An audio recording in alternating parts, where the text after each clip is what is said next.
El taladro no era mío.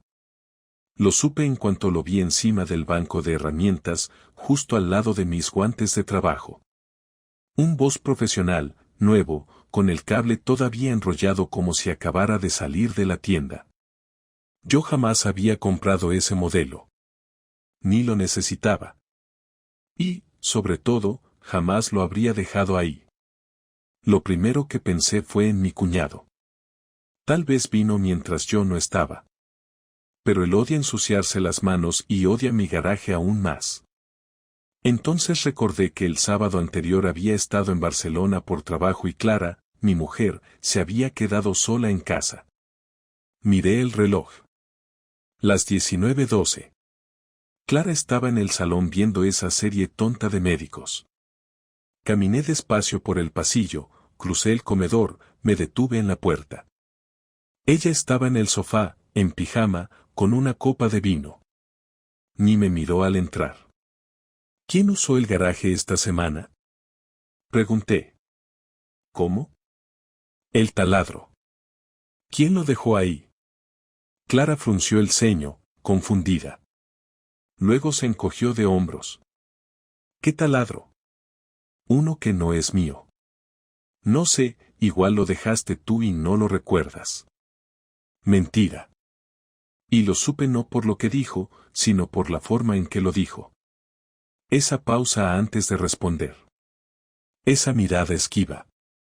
Esa forma de rascarse la pierna como si le picara de repente. Clara no sabe mentir. Jamás ha sabido. Me fui sin decir nada. Volví al garaje. Empecé a mirar alrededor como si de repente ese lugar que conocía mejor que mi propio salón se hubiera vuelto desconocido. Y entonces lo vi. Una pisada. Justo en la esquina del suelo de cemento, al lado de mi caja de herramientas. Grande. De hombre. El barro aún húmedo. Esa misma noche decidí que no iba a preguntar más. Iba a investigar. Esa noche no cené. Tampoco vi la tele ni subí al dormitorio hasta que Clara ya estaba dormida. Me quedé en el garaje, sentado en una silla vieja de camping, mirando el taladro como si en cualquier momento fuera a decirme la verdad. No soy paranoico, no soy un tipo que ve fantasmas en todas partes, pero el cuerpo sabe cosas antes que la cabeza. El estómago lo sabe, el pecho lo sabe. Y yo ya lo sabía. Al día siguiente, cuando Clara se fue al hospital a las 6 de la mañana, me levanté como si fuera cualquier lunes. Le deseé buen turno, le di un beso en la mejilla y esperé a que se cerrara la puerta. Después agarré el taladro, lo metí en una bolsa de supermercado y me fui directo a la ferretería más cercana. No para devolverlo, sino para hacer una pregunta sencilla. ¿Alguien ha comprado esto aquí en los últimos días? El dependiente, un chico joven con barba mal cuidada, fue amable, demasiado amable. Me preguntó si tenía el ticket. Le dije que no, que solo quería saber si lo habían vendido esta semana, que me interesaba saber si había más unidades, algo así. El chico miró el modelo, luego fue hasta el ordenador y tecleó algo. Volvió y me dijo que sí, que habían vendido uno exactamente igual el jueves pasado por la tarde. Fue pagado con tarjeta. Le pregunté si podía ver la hora exacta. Me dijo que no era lo habitual, pero se giró de nuevo y volvió con el dato, 19:03. No dije nada más. Le agradecí la información y salí. Ese mismo jueves, según Clara, había salido con su amiga Mónica a tomar algo en el centro. De hecho, volvió más tarde de lo habitual, con olor a colonia fuerte y una energía en la voz que me pareció forzada. Pensé que era el vino. Pero ahora empezaba a entender que no había vino, ni Mónica. Había un tipo, un taladro y una historia mal contada. Y por primera vez en mucho tiempo, no sentí rabia, ni siquiera tristeza. Sentí una especie de calma, como cuando uno tiene fiebre muchos días y de repente baja y puedes respirar. Volví a casa y me senté frente al ordenador. Tenía una idea. No soy detective ni tengo experiencia investigando a nadie, pero sí tengo acceso a nuestras cuentas bancarias compartidas. En los últimos años, Clara y yo decidimos centralizar gastos en una tarjeta común para organizar mejor los pagos. Fue su idea. ¡Qué ironía! Entré al portal del banco, puse las credenciales y busqué los movimientos del jueves. Ahí estaba, compra en Ferretería Gómez, 129,90 euros. Justo a las 19:05. No quedaban dudas. No dije nada esa noche. No la miré diferente, ni la traté diferente. A la mañana siguiente, cuando se fue, bajé al garaje y volví a revisar todo. Ahí fue cuando noté algo más. En el pequeño armario donde guardo pinturas y disolventes había una bolsa de supermercado arrugada. Dentro había una botella de vino tinto sin abrir y 2 copas envueltas en papel de cocina. Ni una gota, ni una marca, pero ahí estaban. Clara odia el vino tinto. Siempre lo ha dicho. Le da dolor de cabeza. Pero ahí estaba, comprado y preparado para una ocasión que no me incluía. Esa tarde, en vez de volver a casa después del trabajo, me quedé en el coche cerca del hospital. Sabía que salía a las 8. A las 8:10 salió, sola, con el uniforme aún puesto y el moño algo suelto. Caminó 2 calles y se metió en un bar discreto, uno de esos que no tienen terraza ni carteles llamativos. Me acerqué con calma, crucé la calle y me quedé parado en la esquina. Pasaron 7 minutos. Entonces apareció él. Mismo traje sin corbata, el del día del café en la estación. Mismo corte de pelo, esa sonrisa tonta de comercial que parece estar de buen humor todo el tiempo. La saludó con un beso en la mejilla, pero su mano rozó la cintura de una forma que no deja lugar a interpretación. Entraron al bar y desaparecieron de mi vista. No me moví. No tomé fotos, no llamé a nadie, no lloré. Me quedé ahí, con las manos en los bolsillos y la garganta seca. A los 20 minutos salieron. Ella reía, él le decía algo al oído. Caminaron juntos hasta una calle lateral y subieron a un coche. No era el nuestro. Era el de él. Esperé a que se alejaran y volví al mío. Conduje hasta casa con la radio apagada y el estómago cerrado. Al llegar, saqué una hoja, un bolígrafo y escribí 3 palabras, sé lo tuyo. La dejé en su cajón de la ropa interior, justo encima de su sujetador favorito. Cerré el cajón. Cerré la puerta del dormitorio. Y salí de la habitación sabiendo que la próxima vez que entrara ya nada sería igual. No dijo nada durante todo el día. Ni por la nota, ni por lo que implicaba.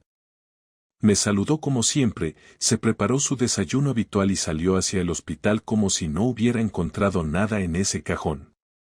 Pero yo sé que lo vio. No porque hiciera un gesto o dijera una palabra diferente, sino porque no usó ese sujetador. Se puso otro que ni siquiera combina con la blusa que llevaba. Detalles pequeños que me confirmaron que había leído lo que escribí, que entendía lo que significaba y que había decidido fingir que no había pasado. Eso, en cierto modo, fue más revelador que cualquier pelea. A la tarde volvió a casa antes de lo habitual. Me encontró en la cocina calentando sobras y se acercó sin mirarme directamente.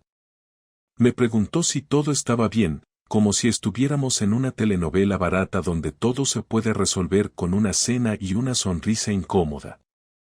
Le dije que sí, que todo estaba en orden. Luego guardó silencio unos segundos y dejó los platos sobre la encimera. ¿Qué significa la nota?, preguntó sin levantar la voz. Lo que dice, respondí sin girarme. ¿Qué se supone que sabes? Clara, por favor. No lo compliques más. Se apoyó en el borde de la mesa. Su postura era rígida, la típica que adopta cuando intenta defenderse sin saber exactamente de qué. Luego cruzó los brazos. ¿Sabes algo o solo estás imaginando cosas? ¿Tú crees que pondría una nota así si no supiera? Silencio. Intentó mantener la calma, pero su mirada no sabía dónde posarse. Caminó hacia la ventana, se giró, y ahí fue cuando lo soltó. No pasó nada. Si es eso lo que estás pensando, no pasó nada físico. ¿Nada físico? Hemos hablado. A veces salimos del trabajo y tomamos algo. Me escucha, me hace reír. No hay nada malo en eso. ¿Y el vino?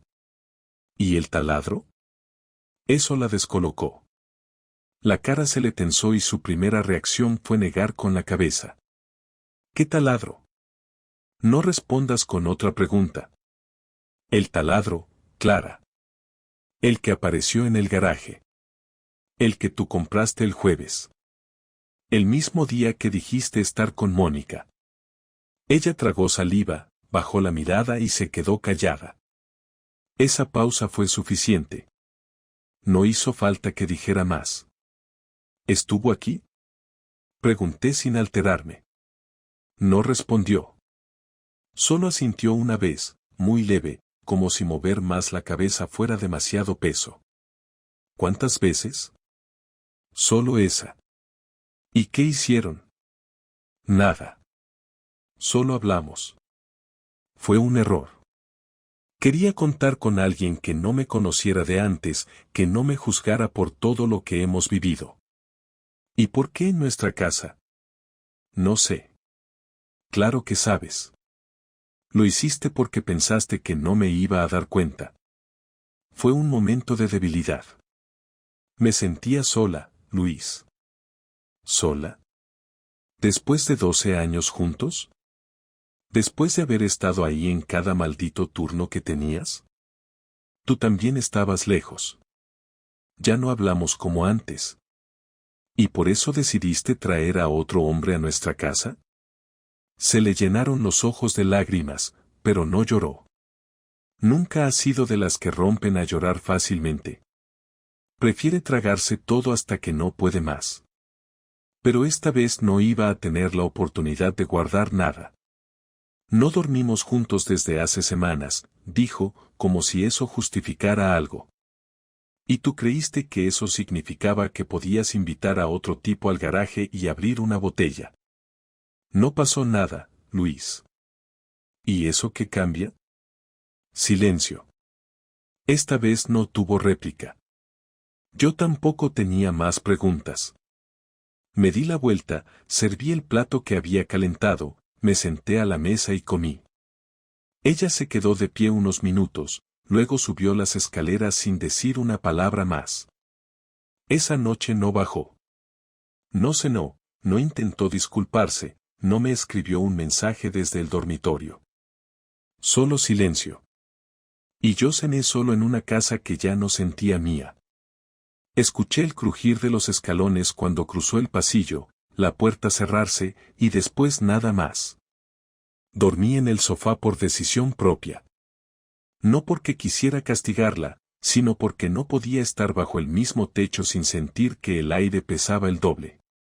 A la mañana siguiente, me levanté temprano y salí sin hacer ruido.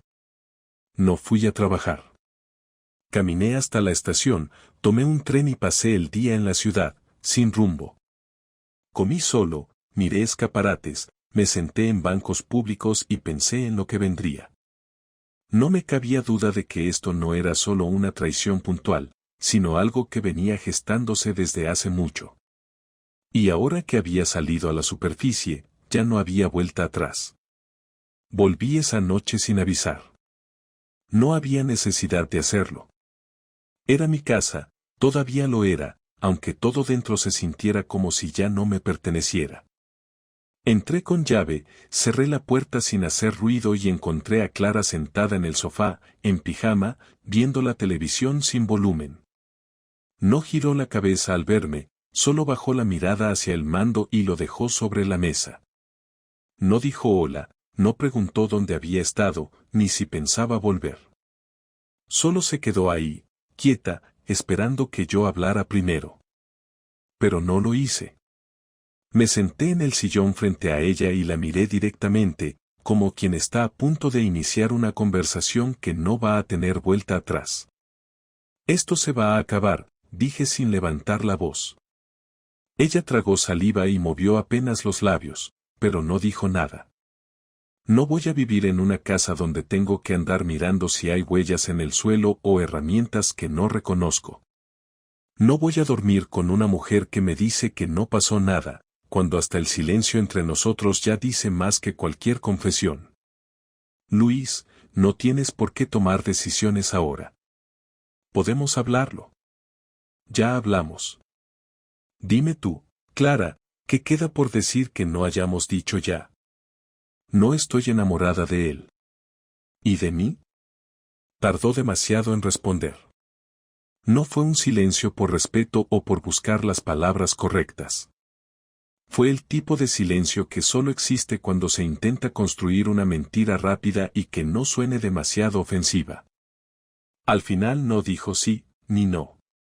Solo bajó la cabeza. Te sigo teniendo cariño, murmuró. ¿Y eso te parece suficiente para seguir casados? No lo sé. Yo sí lo sé. No lo es. Se hizo un silencio incómodo. El tipo de silencio en el que uno espera que el otro se levante y se vaya, pero nadie lo hace. Ni ella se movió, ni yo. Y eso me molestó más que todo lo demás. La indiferencia, la ausencia de un mínimo esfuerzo por decir algo que tuviera peso. Después de tantos años, ni una lágrima, ni un grito, ni una disculpa real. Solo un gesto vacío, como si esto fuera un trámite. Me levanté, fui al dormitorio y saqué mi mochila del armario.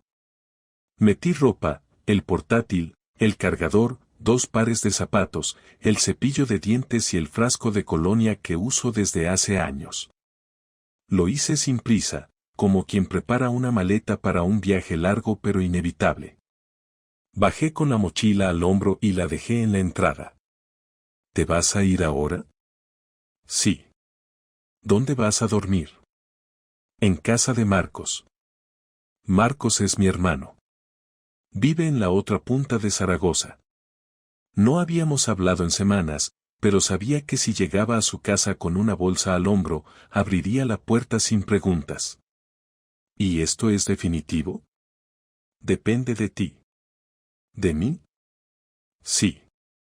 Si vas a seguir fingiendo que esto no pasó, si crees que lo que hiciste es solo un error menor y no una traición total, entonces sí, es definitivo. Porque yo no pienso compartir mi vida con alguien que no se hace cargo ni de lo que siente ni de lo que destruye.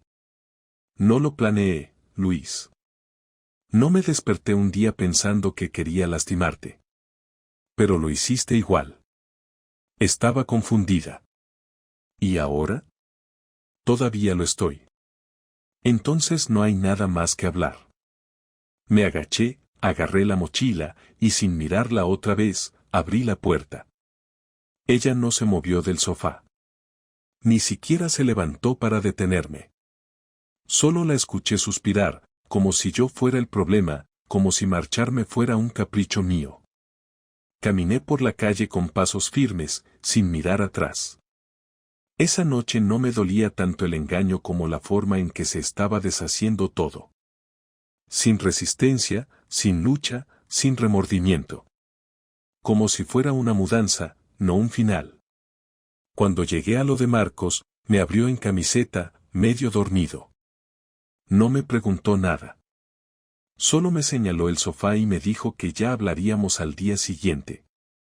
Me senté, dejé la mochila en el suelo y me recosté. No dormí. No por tristeza, ni por ansiedad, sino porque sabía que lo peor aún no había empezado. Pasaron 3 días antes de que Clara me llamara. No envió mensajes, no preguntó cómo estaba, no intentó buscarme en casa de Marcos. Ni una palabra. Cuando el teléfono sonó, era su nombre en la pantalla. Contesté sin decir nada. Ella tampoco habló al principio. Solo se escuchaba el fondo de la televisión o de la calle, no sabría decir. Finalmente dijo mi nombre como si estuviéramos en mitad de una conversación y ella solo estuviera retomando un punto pendiente. No sé por qué te fuiste así, dijo con una voz neutra. ¿Esperabas otra reacción? Esperaba que hablaras conmigo antes de hacer las maletas y marcharte. Ya habíamos hablado, Clara. Varias veces. Tú mentiste, yo descubrí la verdad, y ni siquiera te tomaste el esfuerzo de discutirlo en serio. No estoy con él, Luis. No era una relación. No me importa si lo era o no. El hecho es que me mentiste, lo trajiste a nuestra casa y ahora te comportas como si yo hubiera exagerado. No me comporto así. Sí, lo haces. Desde el primer día. Pareces más molesta porque te pillaron que por lo que hiciste. No respondió. La llamada se quedó muda por unos segundos. Luego volvió a hablar con ese tono bajo, casi apagado. No quiero que esto termine así. ¿Cómo querías que terminara? No lo sé. Solo quiero que hablemos como adultos. Lo hicimos. Y no dijiste nada que valiera la pena recordar. ¿Qué quieres que diga? Que asumas lo que hiciste. Que me digas por qué lo hiciste.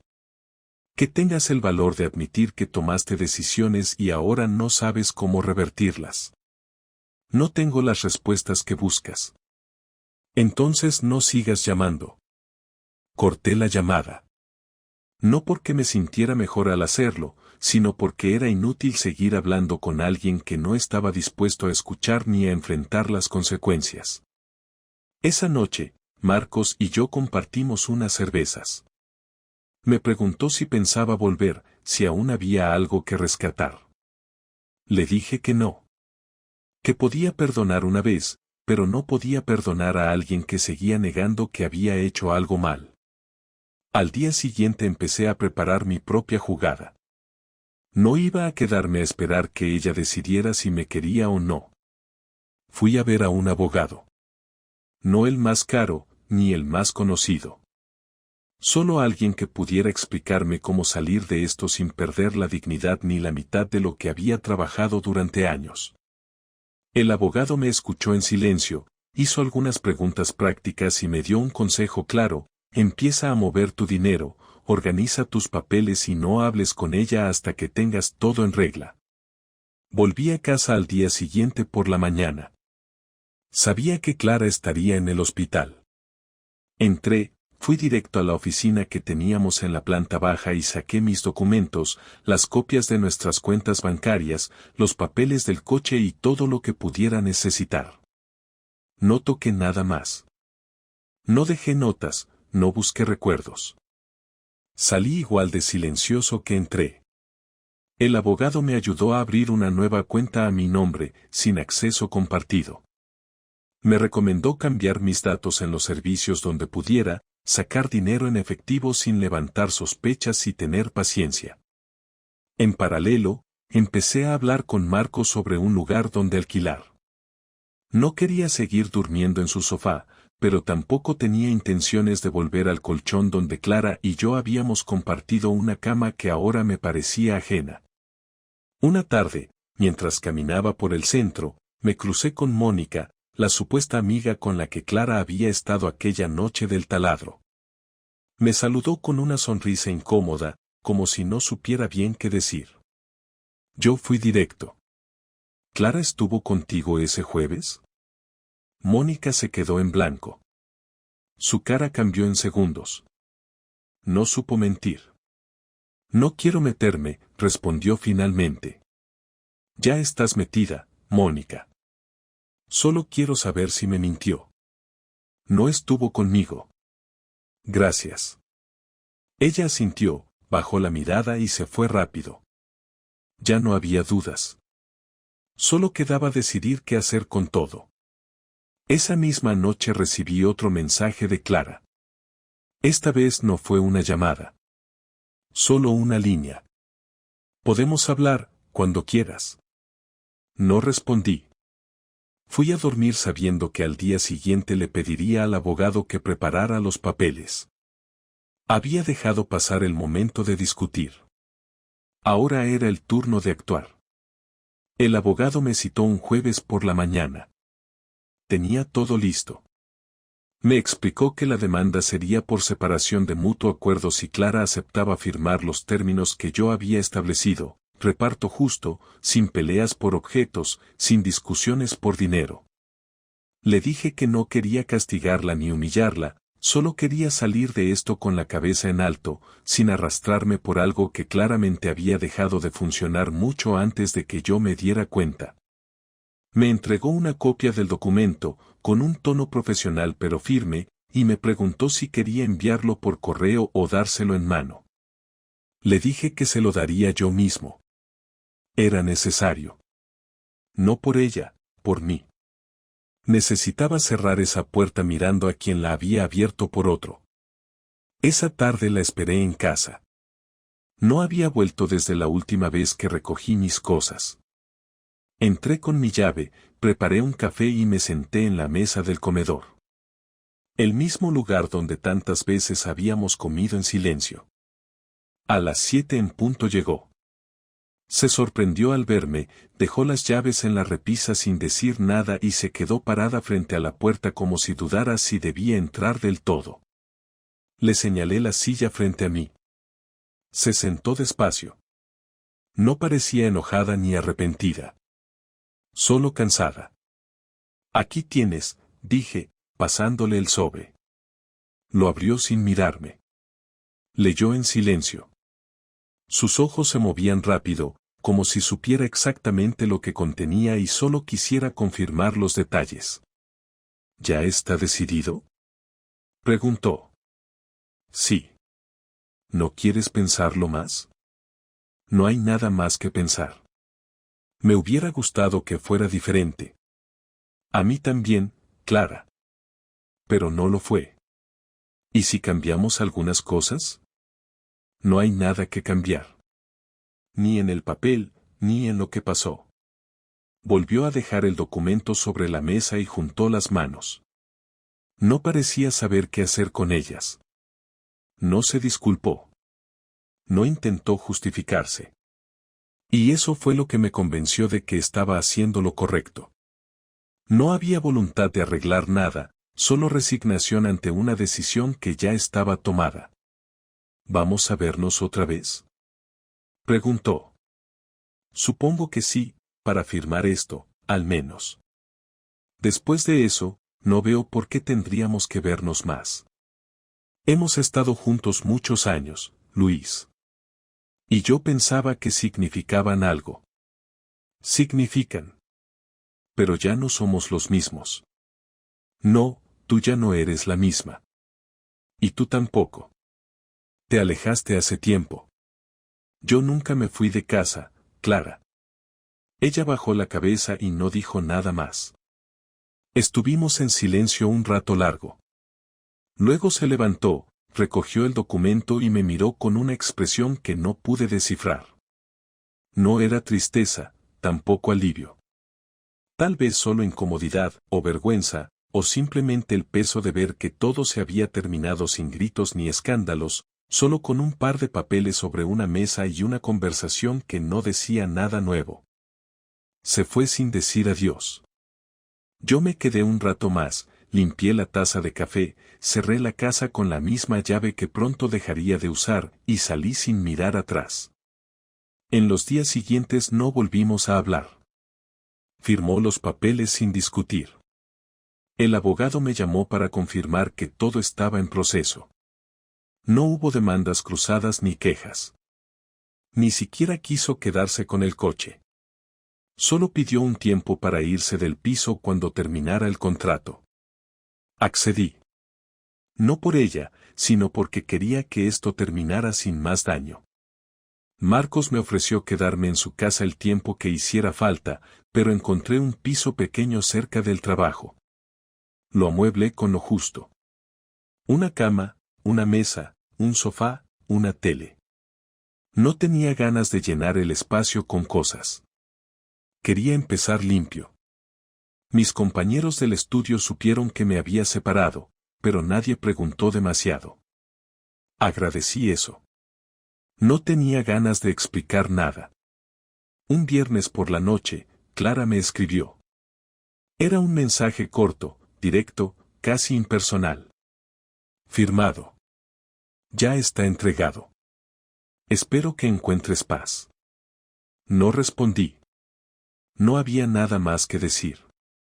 Con el tiempo dejé de pensar en los detalles. Ya no me importaba si lo había amado o si él fue solo una excusa para salir de lo que éramos. Me importaba haber reaccionado a tiempo, haber dicho basta cuando aún podía recuperar algo de mí mismo.